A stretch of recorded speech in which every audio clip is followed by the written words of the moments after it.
Gurudev dairy बोला अनुभवाची आधी केले मग सांगितले.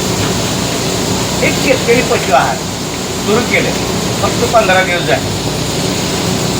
हे एक शेतकरी आहेत धाराशिव, माझ्यापासून 60 किलोमीटर अंतरावर.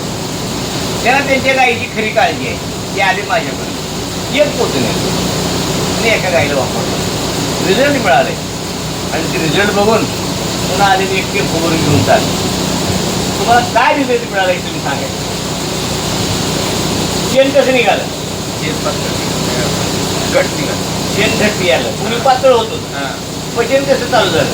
पचन ते चालूच नाही का पहिलं. शेणामध्ये काहीच तरफट येत नाही, शेण मऊ पडतं. दूध वाढलं, दूध वाढलं.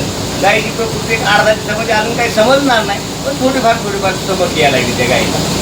बरोबर आहे. मग त्यांचं बघितलं धाराशिव, हे त्याच्याच नावाची दुसरी शेतकरी, काय नाव, सूरज गरड. हे पण त्यांचं बघितलं आणि म्हणले आपलं पशुधन वाचवायचं आहे. गायी लागून गेल्या पाहिजेत, गायी दुधावर आल्या पाहिजेत, गायीची तब्येत चांगली झाली पाहिजे. त्या हेतून प्रेरित होऊन आम्ही हे पशुखाद्य चालू केलेलं आहे. या लोकांना त्याचा अनुभव आला आणि त्या हिशोबानं त्या अनुभवातून हे लोक आले आणि पुन्हा 2 टनाची गाडी घेऊन चालले व्यवस्थितपणे. त्यांना चांगला रिझल्ट मिळाला. असा रिझल्ट सगळ्याला मिळणार आहे. सर्व पशुपालकांना, सर्व गाय पालकांना हे वापरलंच पाहिजे. याच्याशिवाय पर्याय नाही. तर तुमचे व्यवसाय बसला म्हणून ठरवा, कारण याला पर्याय नाही. हे नैसर्गिक आहार आहे. दूध गाय वाचवणं महत्वाचं आहे. दूध नंतर ते देईलच. तर अशा पद्धतीचे पशुखाद्य सगळ्यांनी वापरा.